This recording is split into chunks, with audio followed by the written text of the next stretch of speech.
집값이 아니라 생활비가 더 문제인 시대.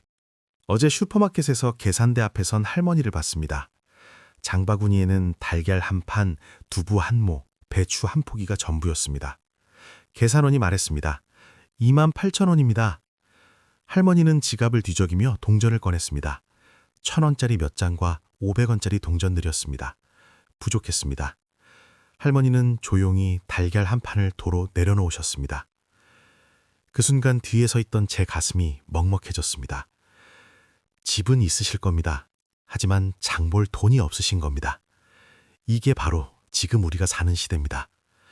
오늘 여러분께 충격적인 진실을 말씀드리겠습니다.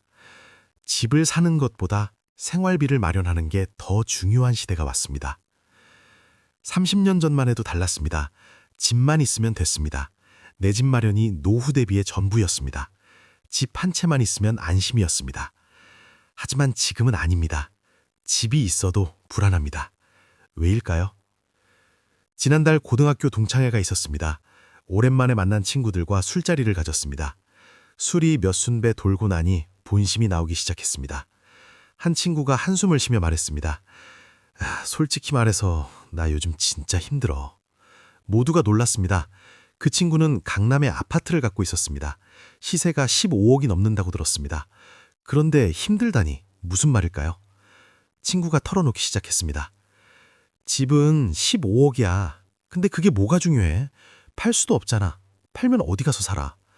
결국 그 집에서 계속 살아야 하는데 문제는 생활비야. 재산세만 1년에 600만 원 나와. 관리비는 한 달에 50만 원. 1년이면 600만 원이지. 합치면 1년에 1,200만 원이야. 여기에 식비, 병원비, 경조사비, 차 유지비 다 합치면 한 달에 200만 원은 나가. 1년이면 2,400만 원이야. 나는 연금이 한 달에 150만 원 나와. 1년이면 1,800만 원. 600만 원이 모자라. 그러니까 매년 적금을 깨먹고 있어. 친구의 고백에 술자리가 조용해졌습니다. 다들 비슷한 처지였기 때문입니다. 다른 친구가 말했습니다. 나도 마찬가지야. 집은 10억짜리인데 통장에는 돈이 없어. 아이들 결혼시키고 나니 남은 게 없더라. 요즘 장 보러 가면 기가 막혀.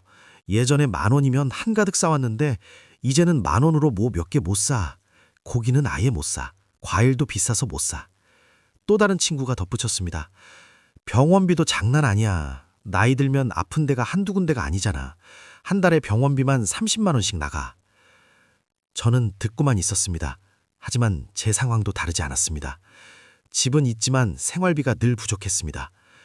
그날 밤 집으로 돌아오며 깨달았습니다.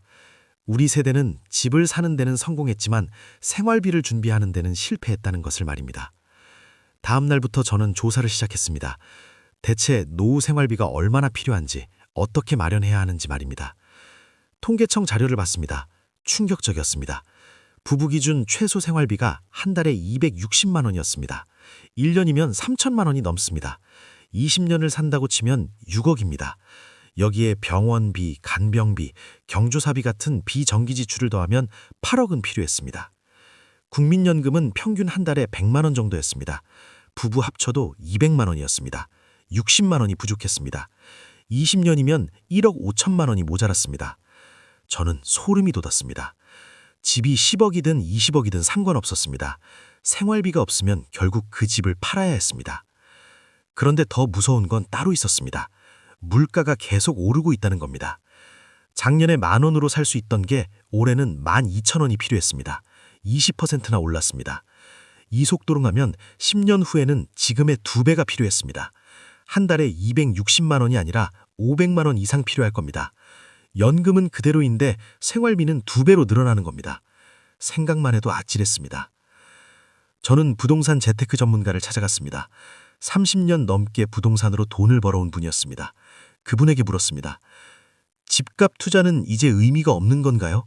그분이 고개를 저으며 말씀하셨습니다. 아닙니다. 여전히 중요합니다. 하지만 방식을 바꿔야 합니다. 예전에는 집을 사서 오르기만 기다렸죠. 하지만 이제는 집이 돈을 벌게 만들어야 합니다. 무슨 뜻입니까? 집을 수익형 자산으로 만들어야 한다는 겁니다. 월세가 나오게 하거나 임대 수익이 나오게 하거나 아니면 팔아서 현금을 만들어야 합니다. 그분은 구체적인 예를 들어 주셨습니다. 예를 들어 볼까요? 강남에 15억짜리 집이 있다고 칩시다. 그 집을 팔고 경기도에 5억짜리 집을 사는 겁니다. 그럼 10억이 남죠. 그 10억을 어떻게 하느냐가 중요합니다. 은행에 넣으면 한 달에 300만 원 정도 이자가 나옵니다. 생활비가 해결되는 거죠. 아니면 그 돈으로 작은 상가 두세 개를 삽니다. 동네 빵집과 편의점 건물이었습니다. 월세가 각각 100만 원씩 합쳐서 200만 원이 나왔습니다. 전기예금 이자 60만 원과 상가 월세 이자 200만 원을 합치면 한 달에 260만 원입니다. 여기에 국민연금 200만 원을 더하면 한 달 수입이 460만 원이었습니다. 생활비로 300만 원을 쓰고 160만 원은 저축했습니다. 마늘 위에 대비해서 말입니다. 1년이 지났습니다. 놀라운 일이 벌어졌습니다. 서울 집값은 올랐습니다. 우리가 팔았던 7억짜리 집이 8억이 됐습니다. 1억이 오른 겁니다. 처음엔 후회했습니다. 하지만 계산해보니 달랐습니다. 우리는 1년 동안 월세와 이자로 3천만 원을 벌었습니다. 게다가 160만 원씩 저축해서 2천만 원을 모았습니다. 서울 집은 1억 올라서 종이 위에서만 부자가 됐지만 우리는 실제로 5천만 원의 현금을 만들었습니다. 더 중요한 건 마음의 평화였습니다. 매달 월세와 이자가 꼬박꼬박 들어오니까 생활비 걱정이 없었습니다. 장 볼 때 가격표를 보지 않아도 됐습니다. 외식도 편하게 할 수 있었습니다. 2년이 지났습니다. 우리 결정은 더욱 확고해졌습니다. 서울 집은 8억에서 8억 5천으로 올랐습니다. 2년 만에 1억 5천이 올랐습니다. 부러울 수도 있었습니다. 하지만 우리는 2년 동안 월세와 이자로 6천만 원을 벌었습니다. 저축한 돈까지 합치면 1억이었습니다. 게다가 상가 가격도 올랐습니다. 2억 5천에 샀던 상가가 2억 8천이 됐습니다. 3천만 원이 오른 겁니다. 결국 우리의 총 자산은 오히려 늘어났습니다. 서울에 그대로 있었으면 1억 5천이 올랐을 겁니다. 하지만 우리는 1억 3천을 벌었습니다. 큰 차이는 없었습니다. 하지만 결정적인 차이가 있었습니다. 현금 흐름이었습니다. 서울에 그대로 있었으면 집값은 올랐겠지만 매달 적금을 깨먹었을 겁니다. 2년이면 최소 3천만 원은 깨먹었을 겁니다.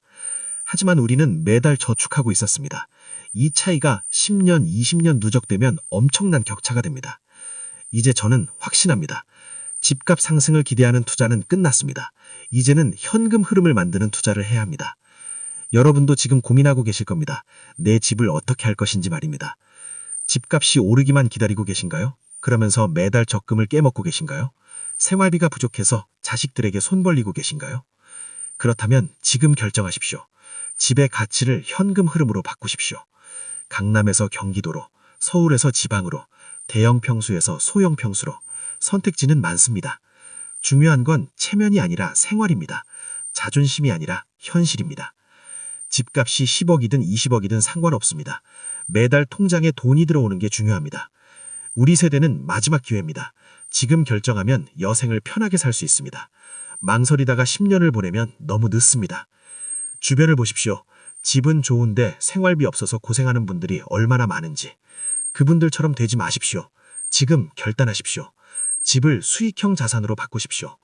10년 후, 20년 후를 생각하십시오. 집값이 더 올라봤자 팔 수도 없습니다. 하지만 현금 흐름이 있으면 매달 여유롭게 살 수 있습니다. 선택은 여러분의 몫입니다. 하지만 기억하십시오. 이제는 집값이 아니라 생활비가 더 중요한 시대입니다. 이 영상이 여러분의 현명한 결정에 도움이 되길 바랍니다. 주변에 비슷한 고민하시는 분들께 꼭 공유해 주십시오. 구독과 좋아요는 더 많은 분들께 실질적인 정보를 전하는 힘이 됩니다. 감사합니다.